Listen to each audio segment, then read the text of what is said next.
Be seated.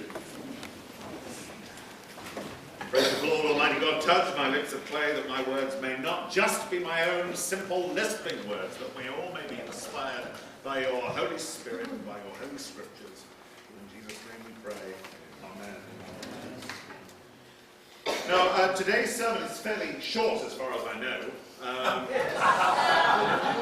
It's written down coherently, and I'm going to stick to it, which is sometimes a little boring, but it's one of those things whereby after the event, you know, you can be more informed by one of those sermons than one of the inspirational ones. So we'll try and do both together and see how it turns out. Now, I don't know how well you can see this, but the picture matters. The picture is important to the sermon. You can't see it very well, but suffice it to say that it's a large expanse of extraordinarily detailed and patterned stonework and inlay work before the high altar of Westminster Abbey. And now you'll get to see why I put it up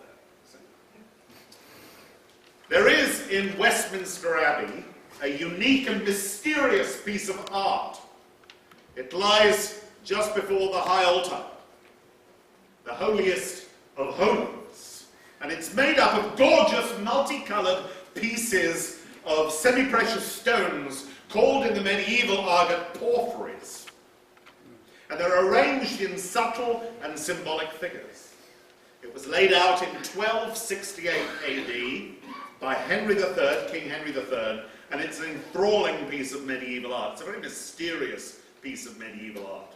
Now, picked out amongst these extraordinary porphyries, amongst these scrolls and whorls, on banners are certain letters, and the letters arrange themselves into words, and the words arrange into phrases, and if the phrases are translated into English, they say this: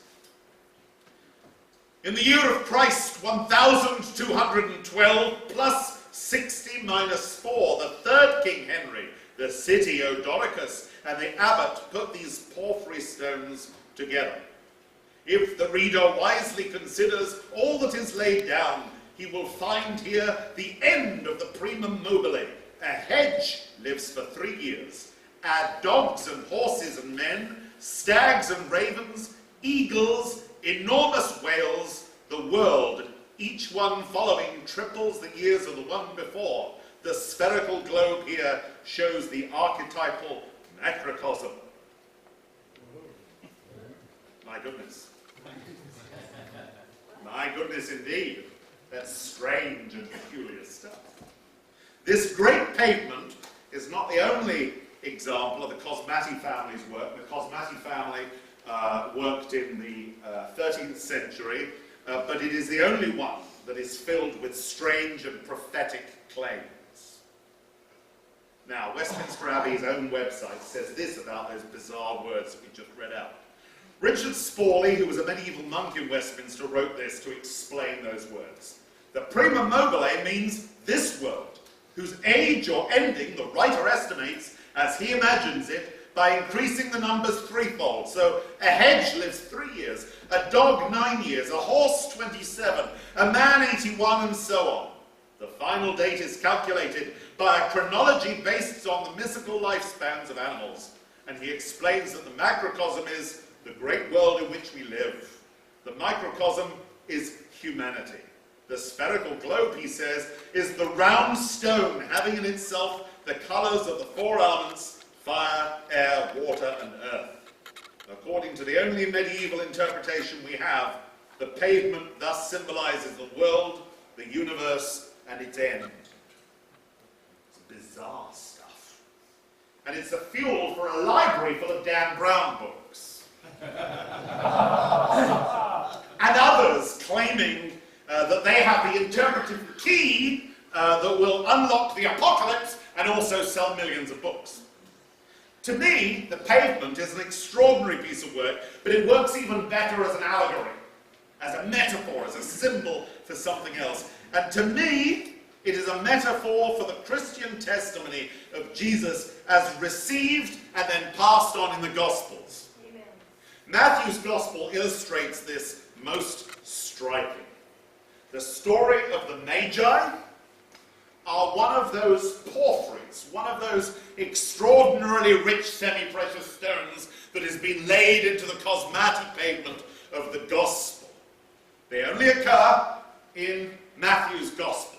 The whole business of what we receive as the three wise men or the three kings is only present in the gospel of St. Matthew. They came from the east to worship the King of the Jews. And although the account does not mention the number of magi, the three gifts have led to the widespread assumption that there were three of them. But in Eastern Christianity, especially in the Syrian churches, the magi are often 12. And in other traditions, there's sometimes over 30 of them. Their identification as kings in later Christian writings is probably linked to Psalm 72, "May all kings fall down before him." But none of those traditions were present in Matthew's account. They're all things that have accumulated, just like the rich tapestry of the pavement has been laid down and accumulated, and it becomes something much more than the sum of its parts. The likelihood is that the Magi were Zoroastrian priests. Zoroaster what, I hear you say? I've always wanted to say that. Zoroastrianism is one of the earliest of all religions. It's an Eastern faith based in what is now Iran. There are still Zoroastrians around. They're known as Parsis. They're a dualistic religion. Everything is dark and light. There are two principles, Ahriman and Ahura Mazda. One is a dark principle, one is a light principle. And this particular belief is understood to have greatly influenced all the later pagan and non-pagan religions that you find in the Middle East.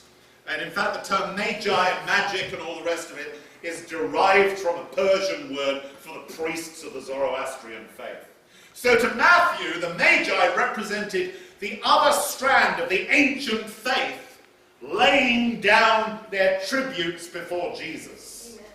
Zoroastrianism and Judaism in the Gospel of Matthew, it is vital that Judaism is seen to prefigure and to foretell the events of Jesus' life.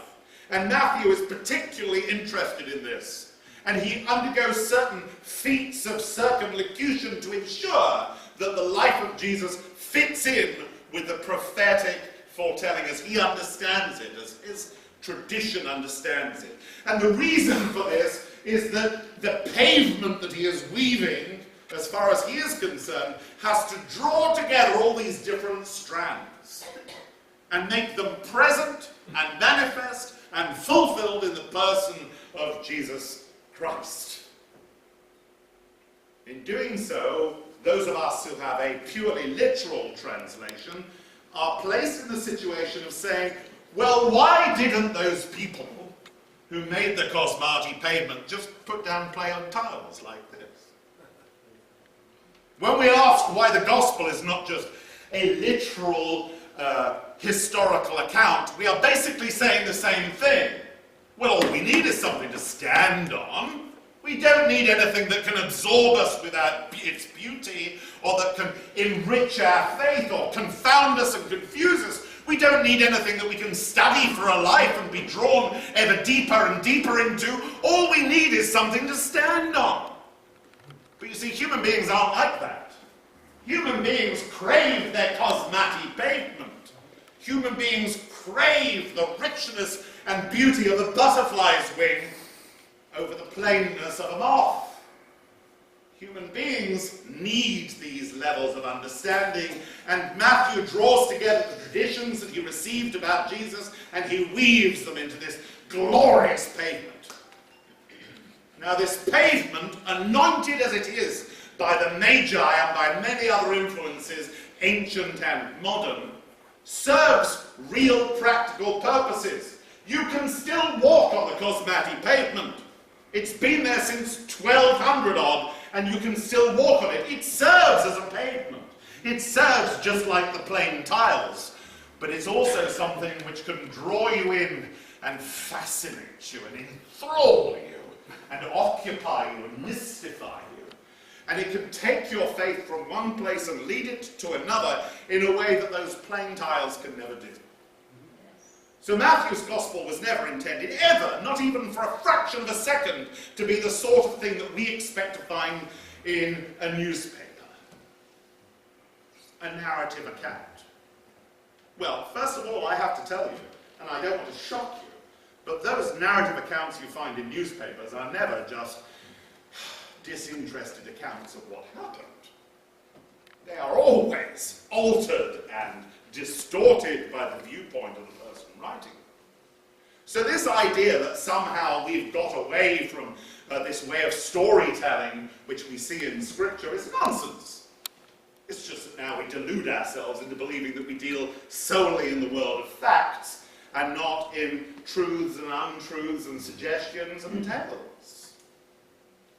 What I have come here to do is to commend to you the beauty and the richness of that cosmatic pavement, the complexity and the subtlety of those porphyries laid down in 1271 by the abbot and by the king. I've come to commend to you an understanding of your Scripture which will keep you occupied for the rest of your life, which will keep you enthralled, which will give you subtleties and layers, which will mean that if you see yourself as a simple person, you can just rest your eyes upon its beauty, and that will be enough. If you see yourself as a person of complexity and vigor who wants to go deeper and deeper and deeper, layer beneath layer beneath layer, there's enough there to keep you occupied till your dying day and lift you all to redemption and glory. But what I'm saying is that it will serve all purposes. This pavement of our faith still supports our weight. It is still used after 2,000 years. It is still open to be interpreted by every single new generation, which is why, my brothers and sisters, we don't pick the whole thing up, throw it away, and lay down plain, practical tiles. Amen. Amen.